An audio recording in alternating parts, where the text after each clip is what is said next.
Hello friends, my name is लक्ष्य सैनी। आज मैं आपके सामने एक IBM 5 का बहुत ज़्यादा इंपॉर्टेंट टॉपिक मार्केटिंग लॉजिस्टिक्स के बारे में डिस्कस करने जा रहा हूँ। ठीक है। तो इस टॉपिक को हम जो मैंने पॉइंट्स लिखे हैं आप उससे अंडरस्टैंड करोगे तो बहुत इजी है, कोई परेशानी नहीं होगी। आपको यही पॉइंट्स को 2-3 बार देख के रिवाइज करना है, कॉपी में नोट डाउन करना है, आपको याद हो जाएंगे सारे के सारे पॉइंट्स और आपको सारे दिमाग में पहुँच जाएंगे। आपको ये नहीं कि बुकिश लैंग्वेज रटनी है पूरी की पूरी। आपको उसका मतलब पता होगा इंग्लिश में जो वर्ड्स का है क्या है, आप बना के लिखे आओगे पूरा। आपको मार्केटिंग लॉजिस्टिक्स का मतलब पता होगा, सब बना के लिखे आओगे। ठीक है। तो मैं इस टॉपिक को ज़्यादा लंबा नहीं खींचूंगा जिससे ज़्यादा वीडियो बड़ी बने। हम पॉइंट टू पॉइंट बात करेंगे जो पेपर में हमारे लिए रेलिवेंट है। ठीक है। मार्केटिंग लॉजिस्टिक्स एक छोटा सा मैं एग्जांपल देता हूँ। एक मैन्युफैक्चरिंग कंपनी होती है, वो अपना सामान बनाती है। हम लोगों के पास कैसे पहुंचता है? क्या हम उसका सामान परचेज करने उसके मैन्युफैक्चरिंग यूनिट के पास जाते हैं? नहीं। वो अपना सामान ऐसी जगह पे अवेलेबल करती है जो कि हमारे आसपास ही मौजूद है। सिंपल सी बात बोलता हूँ, जैसे परचून की दुकान, मैं मैगी लेता हूँ या मैं कुछ भी घर का सामान लेता हूँ, मैं पेप्सोडेंट लेता हूँ, कुछ भी लेता हूँ, मेरे घर के आसपास दुकान है परचून की, मैं उधर से ले लेता हूँ। तो वो कहाँ से लाते हैं? वो होलसेलर से लाते हैं। वो होलसेलर कहाँ से लाते हैं? होलसेलर मैन्युफैक्चरिंग यूनिट से लाते हैं। ये जो सारी की सारी चेन है, ये सारा लॉजिस्टिक सिस्टम है। ठीक है। अब ये लॉजिस्टिक सिस्टम है, लेकिन जब हम मार्केटिंग की बात करते हैं तो थोड़ा सा इसका कंसेप्ट वाइड हो जाता है। हम आगे डिस्कस करते हैं, आप धीरे धीरे आप सब समझ जाओगे। जैसे जैसे हम इसके पॉइंट डिस्कस करेंगे, इसका कंसेप्ट सब पता लग जाएगा। जैसे हम बात करते हैं objectives of the marketing logistics क्या है। बेसिकली बहुत ज़्यादा होते हैं ऑब्जेक्टिव्स, ऐसे नहीं कि सिर्फ ये दो ही पॉइंट है। लेकिन जो मोस्ट कॉमनली है मैं आपको वो बता रहा हूँ अभी। ठीक है। अभी हम इसके और ऑब्जेक्टिव्स भी पढ़ेंगे। Improving customer service and reducing total distribution cost. Simple सी बात है, अगर आपको सामान अपने आसपास अवेलेबल हो रहा है तो आपकी जो कस्टमर की सेटिस्फेक्शन है वो भी अच्छी होगी और वो खुश होगा, मतलब उसको सर्विस मिल रही है। अगर मैं बोल रहा हूँ जैसे कि हम मोबाइल फ़ोन देखते हैं, हम कहते हैं ना यार इसका तो भैया सर्विस सेंटर ही नहीं है, आप ये कंपनी का फ़ोन ले लिया, इसका सर्विस सेंटर ही नहीं है। भैया, आपका फ़ोन ख़राब हो ना हो लेकिन आपके दिमाग में रहता है इसका तो सर्विस सेंटर ही अवेलेबल ही है हमारे इसमें इधर। हमारा फ़ोन ख़राब हो गया तो हम कहाँ जाएंगे? लोगों के दिमाग में ये होता है। तो लोगों के कस्टमर की जो सेटिस्फेक्शन होती है वो कम हो जाती है इससे। Reduce total distribution cost.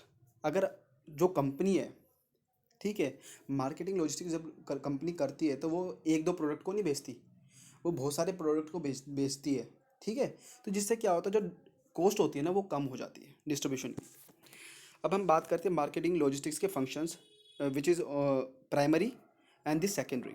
Primary function होते हैं जो बहुत ज़्यादा, मतलब कि प्राइमरी लेवल के होते हैं, मतलब कि जो बेसिक होते हैं। ठीक है। इसके अंदर हम 7 R's को याद कर सकते हैं। Right place, right customer, right time, right condition, right quantity, right quality, right price. तो राइट प्लेस का मतलब क्या हुआ? कंपनी का जो सामान है वो सही जगह पे अवेलेबल हो, सही कस्टमर के पास अवेलेबल हो। सही कस्टमर के पास अवेलेबल हो मतलब भैया, अब आप ऐसी चीज़ हो, स्वेटर है, गर्मी का टाइम है, आप लोगों को दुकान पे बैठ के आपकी कोई दुकान है कपड़ों की, आप स्वेटर बेच रहे हो, कौन लेगा?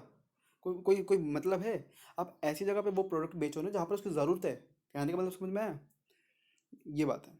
राइट टाइम, सही समय पे, आपको समझ में आया होगा। राइट कंडीशन, ऐसा नहीं कि ख़राब चीज़ दे रहे हो आप और पैसे पूरे ले रहे हो, नहीं, कंडीशन भी अच्छी होनी चाहिए।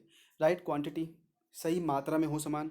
राइट क्वालिटी, क्वालिटी भी अच्छी हो। एंड राइट प्राइस, प्राइस भी अच्छा हो। ठीक है। मतलब कि रीजनेबल प्राइस हो, जो आप प्रोडक्ट आप दे रहे हो वो कस्टमर उससे सेटिस्फाई हो, उसको हाँ ये लगे कि हाँ भाई जो प्राइस मैं पे कर रहा हूँ उसके लिए मैं, मतलब कि मैं संतुष्ट हूँ।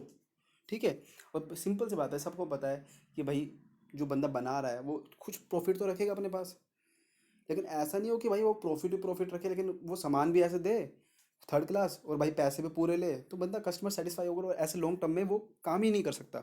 ठीक है। वो सर्वाइव ही नहीं कर पाएगा कंपनी। अब हम बात करते हैं मोस्ट कॉमनली सेकेंडरी फंक्शन, जो बहुत इंपॉर्टेंट है। और यही सेकेंडरी फंक्शन आपके ऑब्जेक्टिव्स भी हैं। जो मैंने आपको दो ऑब्जेक्टिव पढ़ाए थे स्टार्टिंग में, उसके अलावा ये बहुत सारे ऑब्जेक्टिव्स हैं। ठीक है। ये आपके ऑब्जेक्टिव काम करते हैं। फर्स्ट टू तो वही है, improving customer service and reducing total distribution cost. उसके बाद आता है जनरेटिंग एडिशनल सेल्स। आप ये एक बात बताइए, अगर आपका कस्टमर सर्विस अच्छी है या अगर आपके, मैं बोल रहा हूँ कि सामान अवेलेबल है हर जगह, तो दूसरे बंदे सजेस्ट करेंगे भाई पतंजलि का यार ये चीज़ लेकर आ, ये जवार का दलिया या रागी का आटा, जो भी ये चीज़ है, मतलब कि फिर इससे क्या होता है, वो बंदा भी कहेगा यार हाँ मैं लेकर आता हूँ। मतलब आपकी खुद ही मार्केटिंग हो रही है, अनपेड मार्केटिंग। ठीक है।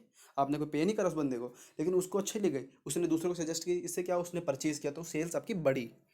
ठीक है। Create time and place utility. मैंने आपको क्या बताया था प्राइमरी के अंदर, कि सही समय पे और सही जगह पे। तो इसकी बहुत ही बड़ी मतलब कि कंपनी की ग्रोथ के अंदर अहमियत है। अगर आपका जो समय है, जो मतलब कि आपके जो भी सामान है, अगर सही समय पे और सही प्लेस पे होगा, तो आप अपने प्रोडक्ट्स को सही तरीके से बेच सकते हो, जिससे कि आपकी सेल्स ओवरऑल इंक्रीज होगी, आपकी कंपनी ग्रोथ होगी। ठीक है। ये बहुत इंपॉर्टेंट पॉइंट है, creating time and place utility. Price stabilization. ऐसा नहीं कि आपने आज जो सामान बेचा 10 रुपये का था, 10 दिन बाद उसका प्राइस बढ़ा के 15 रुपये कर दिया, फिर 25 रुपये कर दिया, फिर 10 रुपये कर दिया। नहीं, एक लंबे समय तक कंपनी को ये सोचना चाहिए कि लंबे समय तक उसका प्रोडक्ट का प्राइस सेम रहे। आप खुद देखते होगे, आप टूथपेस्ट लेते हो 10 रुपये का आता है पेप्सोडेंट, हाँ भाई, उसकी क्वांटिटी में कभी कभार आफ्टर सम टाइम थोड़ा बहुत आपको लगता है 10% एक्स्ट्रा हो गया, या 5%, मतलब कि थोड़ा सा साइज छोटा कर दिया उनका, इस तरीके हो सकता है कि प्राइस आपको वही मिलता है जनरली। अब जैसे हम देखते हैं छोटे छोटे, अब कुछ भी ले लो आप एग्जांपल, जैसे मैगी हो गई, यप्पी हो गई, पहले 10-10 रुपये की आती थी। ठीक है, मैगी भी, लेकिन कुछ प्रॉब्लम हुई थी मैगी के साथ, कुछ लैड वैड पाया गया था, इसके कारण उन्होंने बहुत सारे डिस्ट्रॉय कर दिया था। उसको पूर्ति करने के लिए अब 1-2 रुपये फालतू में बढ़ा के बेच रहे हैं। ठीक है, ये सब चीज़ें। अब हम बात करते हैं कंपोनेंट्स ऑफ लॉजिस्टिक्स की। अब भाई लॉजिस्टिक्स के कंपोनेंट क्या होते हैं?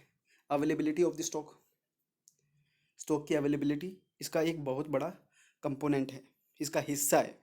ऑर्डर साइकिल टाइम, भैया मैंने कोई सामान मंगाया, वो सामान मेरे इधर से बिक गया, तो उसका टाइम पीरियड क्या है? 10 दिन के अंदर मैंने जो मैंने बोला 50 बोरे मंगाए थे सामान, वो बिक गया, तो 10 दिन मेरा ऑर्डर साइकिल टाइम है। फिर मैं उसके बाद मुझे ऐसा करना है कि मेरे पास वो बंदा आया तो ये ना मैं उसको कह सकूं कि भाई मेरे पास तो सामान नहीं है, अब कल आके ले जाना। नहीं, मेरे पास इन्वेंट्री इतनी होनी चाहिए सफिशिएंट।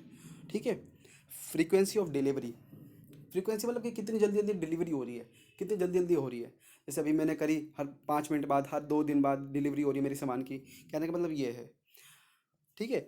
ऑन शेड्यूल डिलीवरी, भाई डिलीवरी हो तो रही है, लेकिन टाइम पे हो रही है कि नहीं हो रही, डिले तो नहीं हो रहा।